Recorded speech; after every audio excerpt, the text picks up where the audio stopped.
Okay, so today I'm gonna do some baking because I'm running out of dessert in the house. I have one more night of dessert, so I wanna make, I haven't made it in years, my lemon poppy seed almond bread.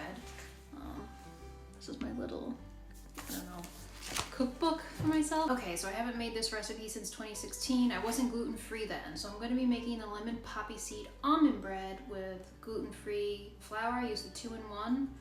I think it's by Bob's Red Mill, I think.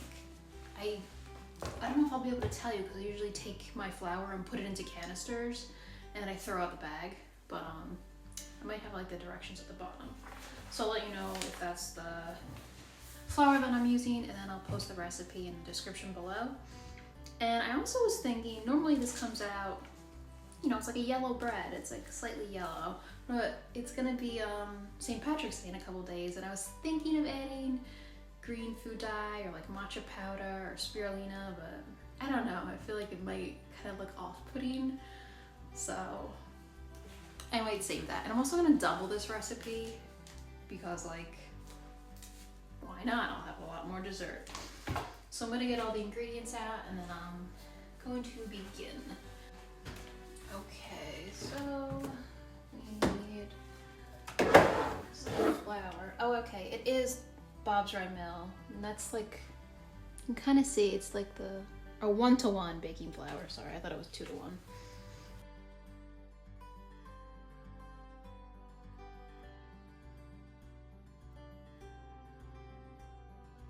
Okay, gonna start with my dry ingredients, and I'm doubling it.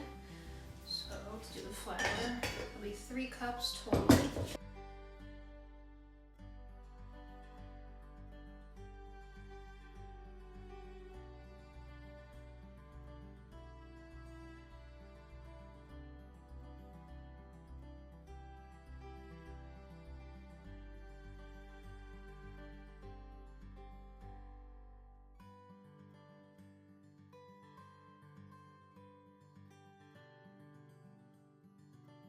It smells so good. The lemon is so refreshing.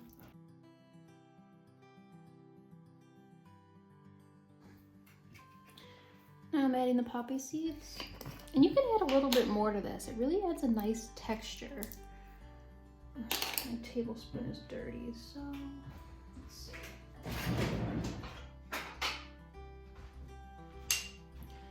I'm gonna use this. This is a coffee one, but it's 2 tablespoons, so I'm gonna fill this guy up. I'm gonna do 3 tablespoons.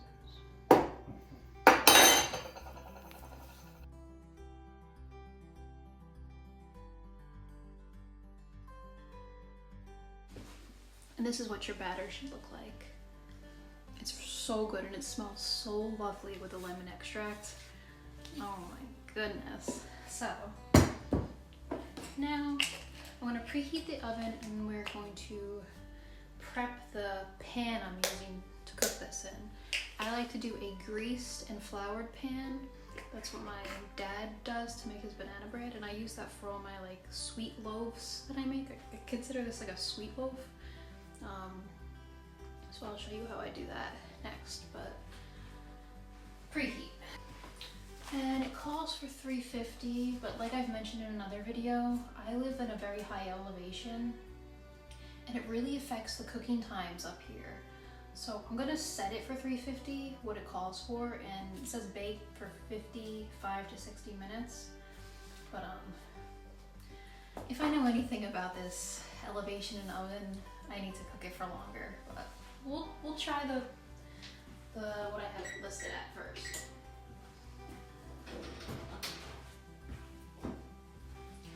Okay, so this is I like rub butter on my dish, and then you want to coat it in flour.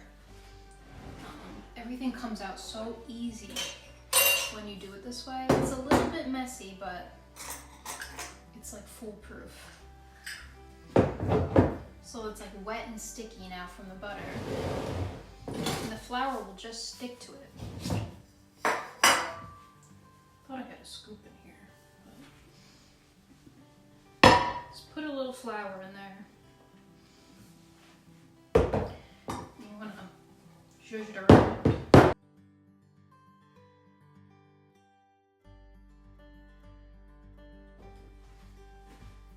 see how it's all coated? That's what you want. And then I just throw the excess flour in here. It really doesn't affect this type of recipe, but I don't like to let anything go to waste if I don't need to.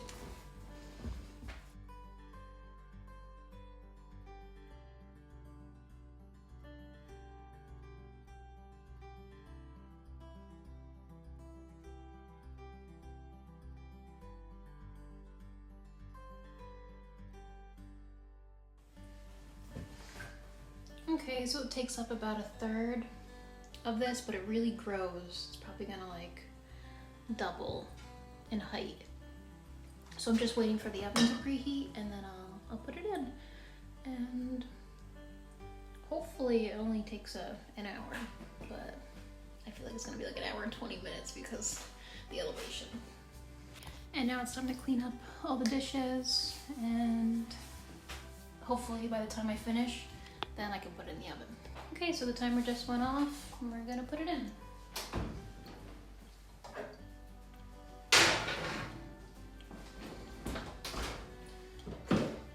And I like to use this old timer. It was my great aunt's.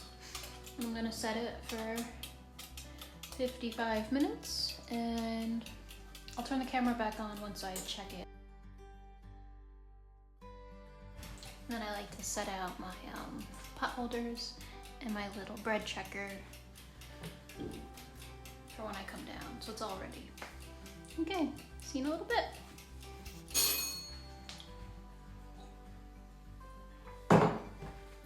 Okay, time to check it.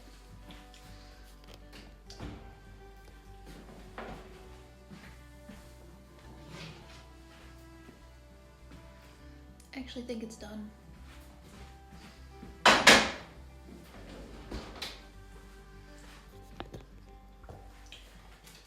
Use my little checker, see if it comes out wet.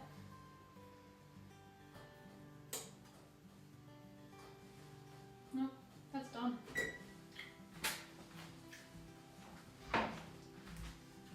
So yeah, you want to leave it like 15 minutes to cool before you like cut into it. But I leave this right in the pan, I don't take it out. But you can, if you're doing like smaller loaf pans, that's when like the greasing and flour technique is your best friend, because this comes out so nicely. But